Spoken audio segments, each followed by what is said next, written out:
Pernah henteu urang ngalindung ka Gusti Allah tengah peuting moal wakang ngeunaheun ibadah. Aya ngeunaheun ibadah bereskeun kolbu urang. Lain boga jeung teu bogana ulah nyantelna kana dunia karak nikmat ibadah. Tah karak meunang eta bebeja ka guruna karak. Horeganan setungtung di kolbu urang aya dunia anu ngait moal wakang ngeunaheun ibadah ka Gusti Allah. Hayang ngeunaheun ulah ngait. Mobil boleh boga jang kepentingan, imah boleh menang nu gede jang kepentingan, jang nu ngarendong, jang ngaji, ulah ngait saeutik-eutik acan di jero hate karak nikmat ibadah. Ya Allah ya Rabb iman heula. An aminu billah geus iman jahidu ma rasulih ulah cara munafik ketika ditita berjuang teh istadzana ka ulul pauli nu sarugih nu boga duit nu boga wawasan anu boga pangaruh mah minta izin manehanana wa qalu zarna nakum ma'al qaidin. Kiai dek milu tapi kami mah misah munafik. Kos kitu teh eta karakter munafik nu kos kitu. Tah, zarna nakum ma'al qaid.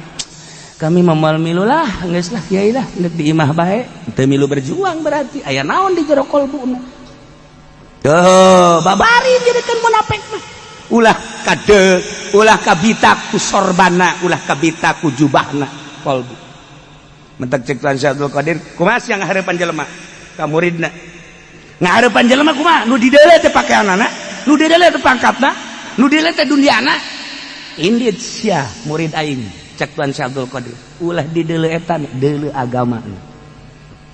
Baju mah babari aya tokona. Lamun memang ahli supi ku udang-udang jeung ku jubah atuh eta tokona ge nu boga tokona teh eta toko supi ngaranna tuh. Ulah hese-hese teh. Ulah. Awas ngahareupan jelema lamun neuleuh pangkat, lamun neuleuh dunia, lamun neuleuh pakaianana moal usul sia ilallah. Nu kudu dideuleuh adalah agamana. Teu nyaho cenah lalaunan. Belah dieula nu kudu dideuleuh kekuatan imanna. Henteu nyaho moal kebel ke ku Allah bakal dibere ka nyaho bae nyawa sebab maksudna eta. Sakumaha pamaksudan urang Allah bakal mere.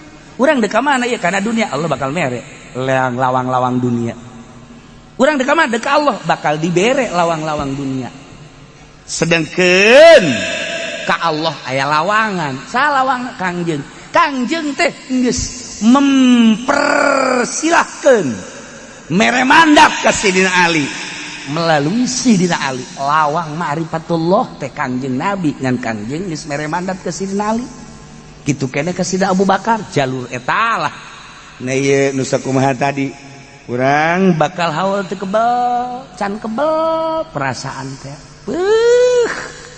kamari hutang can anggeus keur haul kamari ngahutang baju can kabayar geus haul deui atuh ngahutang deui bolon. Ulah hese-hese sia. Tah. Pemajikan itu Masya Allah cenah keur haul nu itu tah ieu na ge daun karang-karana bonna. Can kabayar kabeh ku deuk haul deui tambahan deui ku sia. Aya betah mah sia boga pemajikan kos kitu. Betah teh sia boga pemajikan kos kitu tah. Betah teruskeun sia. Berat sia di akhirat. Je neangan pemajikan mah anu litas kunu ilaiha wa ja'ala bainakum mawaddatan wa rahmah. Lamun eueuh nyana teh urang rindu, mun urang eueuh nyana rindu. Lamun urang boga mere ka nyana, mun urang teu boga nu nyana dibikeun ka urang. Mun urang teu hudang dihudangkeun ku nyana, lamun urang teu hudang ditoelan ku nyana. Terus sia masuk aju ka mana bae. Eta kan litas kunu ilaiha lain haju manyun bae pemajikan teh urang kudu ngahadaman pemajikan naonan tuh litas kunu sakinah ngeunaheun ulah jauh-jauh neng asana aya neng mah ngeunaheun tentrem hate eta berarti beneran kitu keneh kakak aya keur teu boga kagiatan mah ulah ka mana ka emang kunaon atuh kula aya kakak mah ngeunaheun bae eta kan ngeunaheun ieu mah urang di imah teh kos neraka jahanam. Belit aing di imah ye. Gadenge sorana geus sakumaha ngadenge hantu. Ambo budak.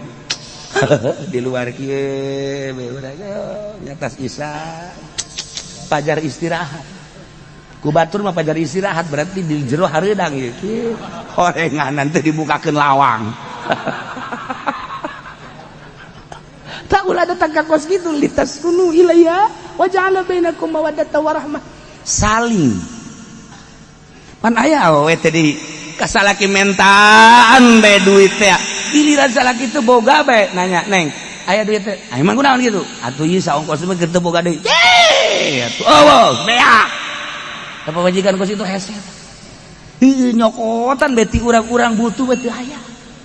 Kadanan Kak bangunna itu ngaroko emang teu boga duit gitu. Atuh sia nyaho mah. Ye, atuh bebeja ka kula. Satungtung kula aya keneh kula boga jang kakak anting jual anting ye. Ieu tah 15 gram ke beulikeun 20 Kak. Sial. Kos dugeun angeun horeng garong sia. Aduh Gusti Allah. Nah, iya tak aminu billah wa jahidu ma'a rasulillah ma'a rasulih. Nya nama bebeja moal milu, nya nama bebeja milu mamilu tapi kieu maksudna nya nama bebeja endek berbeda tidak sauyunan. Urang pan boga nyanyian di Indonesia manuk dadali, Masya Allah. Ngapak apak-apakan hirup sauyunan, kacai jadi saleuwi ka darat jadi salogak. Hebat jasa. Istimewa manuk dadali mah. Beda kapan jeung manuk bango. Manuk bango mah bangun babarengan ka ditu. Aya bae tah dihandap teh eta kadeuleu ku nyana. Bangkong. Nyana mah turun sorangan.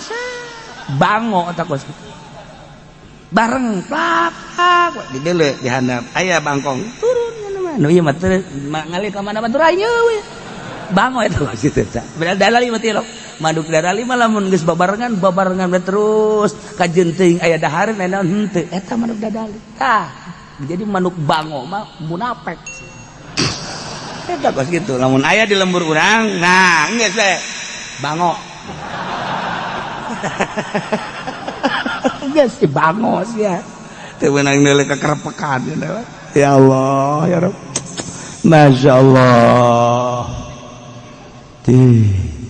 Utubi ala qulubihim disestempel hatena kajian teuing diajakan di dunia teh kudu iman ka Allah iman ka Kangjeng Rasul lantaran geus disestempel teu yahoeun mangpaat iman ka Allah jeung mangpaat iman ka Kangjeng Rasul. Istu stempel sakumaha stempel bae kafir diberenya halamun iman ka Allah iman ka Kangjeng Rasul haju berjuang digugur di medan laga langsung sorga. Lamun henteu gugur luhur agama Allah al-Islamu ya'lu wa la yu'la alaih bagi jelema-jelema nu berjuang nyaan tetep bae lantaran geus disestempel hatena teu kageuing teu kabita nya stempel teh ngaran. Ketika dicaritakeun aya sorga aya jeung neraka tepatna sorga teh jeung jelema nu iman jeung nu berjuang jelema nu nyaan ka Allahna bakal dibere surga berikut jeung kanikmatan sorga. Lamun henteu iman jeung teu berjuang bakal dikanarakakeun lantaran geus stempel henteu oget saeutik-eutik acan teu oget saeutik-eutik acan tah ieu sing hade bersih geus stempel naudzubillah min dzalik kakafiran kamunafikan. Geus jaho di pangajian teh kredit haram lantaran geus waktu bi'ala qulubihim nambahan deui kreditanan haram sia ngeundeun duit deposito eta teh duit haram sia tah anakan tah icuan tah bugaan tah sia cenah moal maju lain diceritakeun baju aing mah nyaritakeun ke baju diri menuju Allah negara Allah kos kitu bae ge teu maju sanajan terus bae ge dia teu maju geuninganan. Nah kuari majukeun diri urang menghadap ka Gusti Allah lantaran geus disestempel nambahan deui kamari karaksa miliar tambahan deui 2 miliar tubi'a ala qulubihim di karumahan titah ulah korupsi teh tambah-tambahkeun muat baheula mah korupsi teh perorangan kabelah dieuna berjamaah kuari bajeng meja-mejana milu korupsi wabeh korupsi di kumaha wa tubi'a ala qulubihim. Kiai tinggal kiai aya kiai di negara lain neuk titah nganasehatan nyana neuk ngan sakada jadi batu loncatan be jadi kokosen bahkan kan di urang teh wakilna tuh kiai geus kadengek sorana teu aya sugan seetik atuh dentuman-dentumanana teu aya atuh nyanggakeun ieu keur carita can aya bae heulanan kakarake nyaritakeun salam lu kamari ieu haram ka kafir kuari mah jadi meunang kamari ieu mah ngaharamkeun manehanana teh ber kuari jadi ngahalalkeun kakarak eta we ge urusan nyana jeung urusan negara atuh mah teh urang ngan sakadar nyarita hungkul jelema bodoh urang dah sia ngocoprak bae ya teh bisa ngocoprak ulah ngomong ya teh bisa ngomong ngomong doang geus sakieu teh demo henteu aing daftar henteu ngan ngomong doang yang saksi ke di akhirat panggil aja sih siap bos.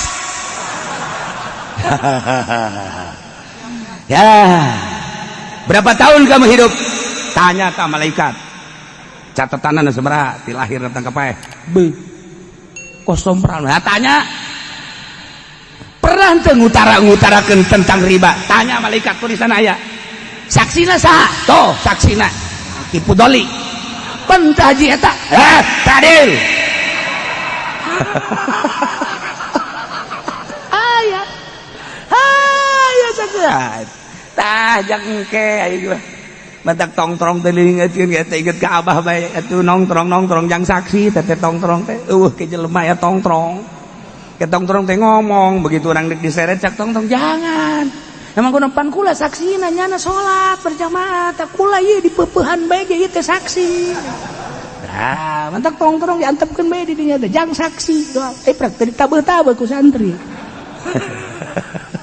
tah ieu wa tubi'a ala qulubihim lamun geus stempel kana kakafiran stempel kana kamunafikan atuh pahung layap kaun moal ngarti naon kamangpaatan iman moal ngarti naon kamangpaatan jihad moal ngarti mesti kumaha sih hirup di alam dunia nu bakal berlanjut ke akhirat teu ngarti geus memang abaikan stempel teh ngaran wa tubi'a ala qulubihim fahum la yafqahun na'udzubillah min urang makan ieu teh nu mantak urang datang teh neuk micenan stempel minimal di tap ak ai salah seetik doang geus sia protes kai sia mau loba jasa salah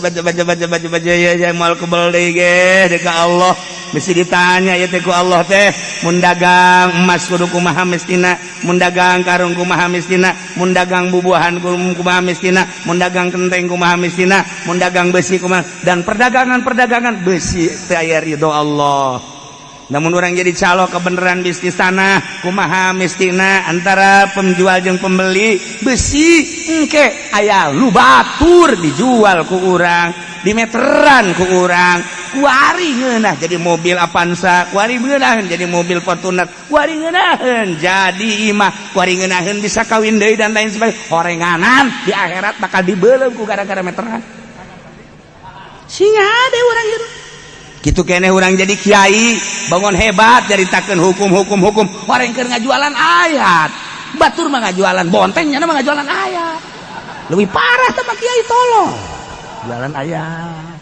sing hade koreksi heula diri urang masyaallah ya iman ka Allah di zaman baheula berjuang melalui perang lakin rasul walladzina amanu ma'ahu jahadu bi amwalihim wa anfusihim tetapi Kangjeng Rasulullah jeung jelema nu ariman bareng jeung Kangjeng Rasulullah perang berjuang bi amwalihim wa anfusihim make harta jeung awak kerahkeun sekuat tenaga mun nganggap dunia ina jadi sarana pikeun wusul ilallah je nah lamun geus iman ka Allah iman ka Kangjeng Rasulullah berjuang ngaluhurkeun agama Allah naon sarana nu dibikeun ku Gusti Allah ka urang harta awak nyawa sekalipun wa ulaika lahumul khairat etalah anu ngabogaan kabagusan kahadian boga pertimbangan di dunia teh boga pertimbangan mana yang kemanfaatan akhirat pertimbangan karena ieu tah wa ulaika lahumul khairat aing kudu kumaha ieu teh jadi sekolot pertimbangkeun diri urang aing kumaha atuh ieu teh ja aya harta aing kumaha ieu teh kumaha ieu teh supaya Allah ridhoeun ka aing nah ieu geus iman jihad baheula kuari geus iman berjuang kudu kumaha ieu berjuang teh kudu kumaha lamun geus bisa beangan kamangpaatan jang diri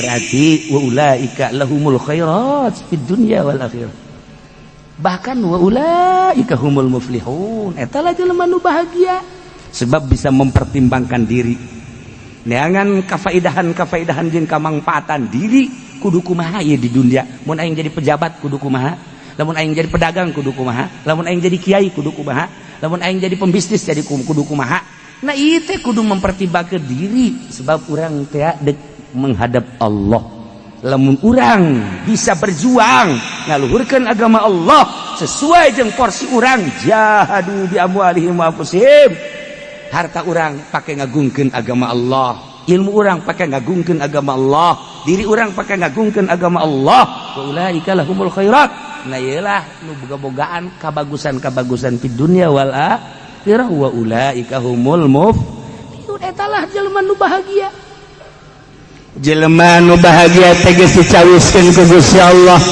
adallahu lahum Allah nyawiskeun mempersiapkeun yang jelema-jelema anu iman anu jihad anu berjuang ngaluhurkeun ngajungjungkeun agama Allah melalui harta jeung awak bakal diberi kebahagiaan bahagiana berupa jannati tajri min tahtihal anhar bakal diberi surga anu gambaran surga teh ngalir ti sisi ti gigir bangawan-bangawan cai-cai urang ge kuari teh ngagambarkeun surga di imah urang teh nyeun akuarium ngagambarkeun surga di imah urang teh nyeun air mancur ngagambarkeun surga di dunia keneh ge cai sing kerelek masyaallah eta teh ngagambarkeun surga geus ulah di dunia mah engke bae di akhirat jannatin tajri min tahtihal anhar bangunanana di surga mah ulah ngagambarkeun bata cisoka mah beureum mah bener beureum tapi lamun kahujanan balik deui jadi taneuh sawareh tapi teh urang cisoka kok kitu amat cenah baganing loba jasa nu ngaji urang cisoka atuh kos kitu cenah batuna beureum mah beureum kahujanan jadi taneuh deui pan aya batu bata mah henteu kehujanan keanginan batu bata tetep batu bata bae asak ngaranna ieu mah henteu pan mantak cekna kudu gegeran ieu mah dibangunkeun cek tah ulah nyaritakeun gambaran gos kitu pokona mah tina emas tina perak tina inten berlian berbagai warna sing kolocor di sisi tigigir tajri min tahtihal anhar sabara tahun dirinya setahun 2 tahun 10 100 tahun khalidina fiha salilana menikmati kenikmatan surga zalikal fauzul azim etalah kebahagiaan anu puang gede-gedena di dunia orang 50 60 100 tahun dikorbankan ku urang tenaga urang pikiran urang harta urang sakedeung nisbat di abadal abidin khalidina fiha bahkan urang bakal kaduhung ke di akhirat teh duh aing kaduhung nu ka surga ge bakal kaduhung lantaran teu nyaan baheula ngerahkeun tenaga ngerahkeun ilmu ngerahkeun wawasan ngerahkeun kemangga boga sieun urang teh sieun susah sieun ieu nah ieu kasieun ieu lah ngahalangan derajat urang kuari kan sieun ieu loba kasieun urang taruhlah perang mah urang kuari mah eueuh ja kudu aya hulu pan perang teh perang sambarangan teu naonan perang teh kan kudu aya panglimana nu diperjuangkeunana naon klimakna datang ka mana alat-alat perangna kumaha atuh kan kudu jelas henteu meunang urang di negara urang aya pamimpin urang nyieun pemberontakan makar atuh ngaranna teh meunang tetep bae lamun endeuk atuh kudu jelas pemimpinna datang ka mana bakalna jeung kudu kumaha teknik-teknikna atuh kudu jelas kan nah teh kudu wani mah maringan urang berjuang melalui diri urang mah naon nu boga disalurkeun ku urang eta bae heulana mimitian Assalamualaikum di mana sih aya oh gua ti anu aya naon gua can dahar ieu ti kamari juk cukup entes ya saminggu 1 juta. Hah? Aduh, udah aja. Sacan manggih cenah nu ngomong kos ieu cakian. Engge ledek mere ieu ngomong doang.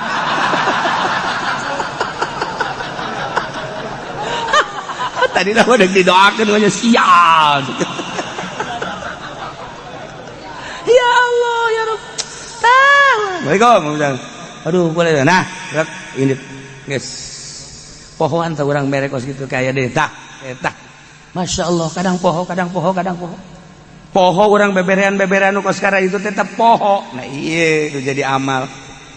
Kadang-kadang anu gede mah pan. Iya tah ke masjid beritakeun nya. Geus beta mere urusan berita jeung teu berita tau urusan panitia. Aslina mah kan kulantaran ku ari panitiana teh jujur jeung teu adil. Eta doang teh permasalahan mah teh yang diberitakeun datang tah henteu sieun. Sebab panitia masjid geus teu bereres kabeh ge. Ih, sorban tinggal sorban kadang-kadang duit gelap di sorban. Ini permasalahan teh ieu kos kieu. Tah. Berjuang.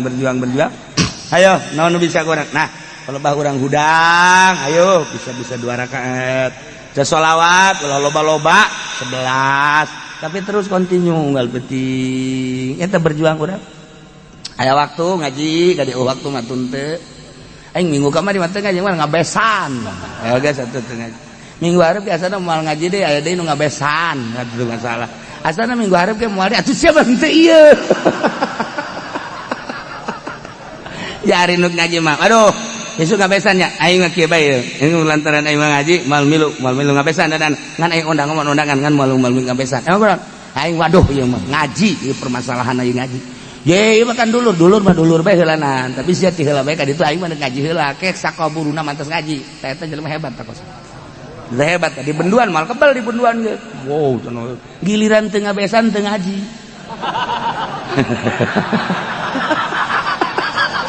Ngabesan henteu ngaji henteu. Pancak dulur teh goblok sia. Kamari mah bebeja ngabesan, kuari henteu nanaon teu. Emang dasar munafik ieu dulur aing. Nah, iyalah berjuang. Sabisa urang kenangkeun ngeunaheun ibadah cara Bahaudin anak Sabandi nu urang ka Uzbekistan. Kaditu ziarah be makamna terasa ieu kan kentong Kutubul Aulia di anak Sabandi. Anu julukanana tangan bekerja, hati berzikir. Anak Sabandi tangan bekerja, hati berzikir. Terus we nyadamakan tani macu Allah.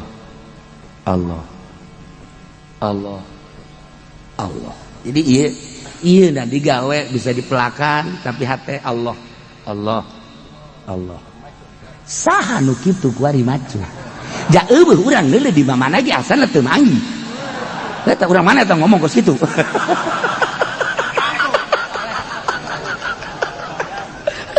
Atuh ya urang kita manggi kos kitu mah ya hese. Atau orang nimbang bismillahirrahmanirrahim nimbang gula di jero hate mah Allah di mana anu aya nu kos kitu ya hese aya Bahaudin tadi Allah asli Bahaudin mantap petani ulu. Nah di Uzbekistan teh bubuahan bunungaran anggur numaran aprikot asli aprikot eta bubuahan asli pepelakan Imam Bahaudin anak Sabandi aslina eta ngandung rahasia mahal dijual di Mekah ge aprikot anu encan dimodif asli masyaallah nya amis nya seungit nya eta teh ngadaharna aya aturan kos korma ajwa kangjeng di daharna 3 qoblas subhi bakalna muncar tapi nu asli pan kieu cenah ngomong nu asli jeung teu asli kuari mah tamur eta bisa jadi ajwa. Kula ngobrol di Madinah ieu korma-korma nu biasa bisa diajwakeun dimodif gara-gara urang Indonesia kena tolol tah urang urang Indonesia mah teu nipu teh di Mekah ge terus bae tuh diajwa-ajwa aya nu semu-semu ya nyaho bae kuari mah lain asli nu aslina ajwa kangjeng tanahna ge khusus cara cabe cara jeruk eta teh di tanah-tanah tertentu sanajan Garut teu Garut kabeh Nah kuari aprikot eta teh pepelakan Imam Bahaudin di bedaharna memeh subuh tilu sarua jeung aya rahasia-rahasia buah aprikot. Tapi ulah nu geus di naon kitu modif ulah asli. Eta melaka Allah. Allah. Geus dileuweung bae kan Imam Bahaudin. Dileuweung nya ku dileuweungna bisa ngobrol jeung manuk. Jeung manuk teh ngobrol. Jeung hewan-hewan teh ngobrol, jeung bajing. Jeung kadal. Urang jeung kadal osok. Saya juga paham bae ongkoh deh. Heran nih ya jeung pala linternya saya murid aing ieu. Jadi ngomong kadal teh hajadak. Oh iya.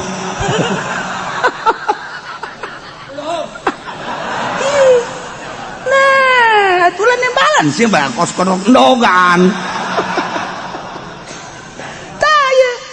Imam Bahaudin dah sok ngaji kan di kota ngaji zikir. Woh santero murid datanglah ke Indonesia Naksabandiah ieu mah keur jaritakeun nyana keur ngaji kieu kan ngaji ahli Allah mah ruhani nu dibawa teh sanajan fikih sanajan tauhid nu dibawa teh ruhani jadi ka Allah ke henteu ilmiah nu saluluguna ilmiah.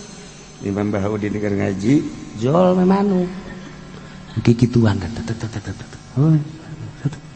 masyarakatnya ngobrol dan kadang kieu bae kuari mah kieu bae cek nyana geura balik bae ke ulah ngutus ulah cek nyana ulah ngutus nu sasaha mun cara ngomong urang mah kudu mama bae ka ditu atuh geus bae ngaji stop wallahu alam bisawab berangkat bae nyana barang berangkat horenganan ka hiji bangunan deket masjid aya majelis taklim kita luturkeun kudu sejen jadi intip horenganan di dinya teh tah manuk nu tadi aya datang kieu bae tah Imam Bahaudin da coba sasa kadia ke tokoh daratang atuh ja apal ka Imam Bahaudin mah ieu saha nu sok ngalaan manuk di dieu ye ulah cek cenah teh maksudna naon ih cak nya dialaan ge anakna aja dipencit pake dahar geus sabaraha kali aya meureun bangsa 3 kali mah cak nya anakan kendogan deui kendogan na ieu wayahna cak nya ta ieu tah makna nyana bebeja tah kula geus 3 kali anakan anak kula eueuh bae sedih jasa cak nya menta tulung ka kula pangamankeun cak nya ceurik pada eta geus panjang ta dongengna ieu mah nu dimaksud kaeta nyana bisa ngobrol jeung manuk eta kolbu pohara jasa nu atak besi ayang ke di lembur urang nu kikieuan ka jeung manuk eta keur ngobrol di Garut eta geus kikieuan we udah geus kileus gede poleca mandi encan manuk we di kieu-kieu berarti cenah ngarti ka bahasa manuk eta besi haji pendi ke kikieuan ka manuk rante maksudnya nyana itu boga manuk berarti lang maling manukna yang manuk Masya Allah luhur amat Imam Bahaudin datang ka bisa ngobrol jeung manuk kanyahoan teh ku masyarakat kabeh akhirnya kan ditanya tobat kula moal ikos kitu mah muhun cenah ulahnya atuh manukna ge ceurik unggut-unggutan ka Imam Bahaudin hatur nuhun ieu ge sarua atuh kula ge mun nyaho mah moal dah kula mah ayeuna mah dek guguru bae ka mama eta bisa ngobrol jeung manuk kumaha cek Imam Bahaudin jababari nu hese jakula mah di mana kaleuweung lain manuk bae hiji-hijina daun nanya ka kula haju ngabejakeun manfaat jeung madaratna daun tersebut jahen teu hese cek jana teh naon atuh nu teu nanya kabeh binatang-binatang leuweung jananya ka kaula jeung mempersilahkeun diri naon hesena jatuh gaib nisbati waliullah tuh gaib tuh di mana cen kieu bae cek Imam Bahaudin geus bae naon nu aya serahkeun ka Gusti Allah mulayan kuari ibadah ka Gusti Allah tanpa mengurangi digawe orang leungeun tetep digawe tapi kolbu ka Gusti Allah sok geura bisakeun tangan bekerja kolbu berzikir ngomong mah babah kita ngomong babari teh ngomong babari. Heuh, mantep kayak jelema sok heran ku lagi. Jelema motorna pareum mah dudut. Asal diselah dudut terjadi. Geus bae. Hese ngana ti isuk datang ka zohor datang ka asar. Ini ka kiai baca kieu. Nanti cai kiai kunaon motor teu lempang deum. Bengkel, sama urusan atuh lain cai. Ulah ge seuri bae. Sia salah atuh. Kos kitu batu bengkel sama urusanana, kabel. Atuh kula minta cai ka dieu lah, cek teu ka moal mangga ka kiai bae cek moal ka bengkel cek teh. Emang kunaon teh boga duit. Ngecek lain di bere duit teh ka bengkel teu kalau lain eta maksudna kula mah lain cek minta cai bae. Ya tuh cai teh ya cek kana. Ieu mah mesin kan urusan. Bismillahirrahmanirrahim tah ya motor Gusti jelema nage nu Gusti jelema boga keperluan taya batas bodohnya tah kok diinum ku jana dibanjurkeun ka motor lempang motor wah nah engke deui mah inget teh kudu ka bengkel siap tuh siapa pacar dukun aing goblok nah ieu Imam Bahaudin kunaon deh iman ka Allah jihad fisabilillah kerahkeun sakuat tanaga urang porsina naon jeung makomna naon kumaha kaayaanana ja perang mah kuari kurang henteu tapi naon kurang nu bisa diperjuangkeun kuari di lembur mungkin keur ngabangun masjid mungkin keur ngabangun pondok pesantren mungkin keur ngabangun majelis taklim neuk buludan ulah dideuleu duitna tah sia luhur Kangjeng Nabi dideuleu tapi lamun panitiana bener ya kan kadang-kadang kehalangan ku panitia terpercaya aing dan nuker ieu ge bakakak sabaraha aing ngirim nu kaluar mangan 5 ai eta 30 deui bakakak ka mana mah nya dilagleg ku jana kabeh sabenerna mah atuh asal geus dikaluarkeun we ge bakakak mah pasti didahar kan ulah boga pikiran ku kumaha geus didahar penting didahar we ngan maksudnya mah pan meureun hayang ngajamu tapi bakakak kan lain didahar ona beusi dijual aya bejana tas buludan kajual bakakak ieu teh beres jasa ya. Nah berjuang terus diikhlaskan lillahi ta'ala lempengkeun tah Imam Bahaudin bisa ngobrol jeung manuk jeung hewan jeung segala rupa ieu akibat lillahi ta'ala panjang ke dongeng perjalanan Imam Bahaudin bahkan ulah ge aya rencana dek ziarah deui ka ditu besi dek milu silahkan sebenarnya sini ongkos kiai murah ngan 40 juta atuh cenah kula mah besar bogana ngan 10 juta diajak datang ke Singapura agag sia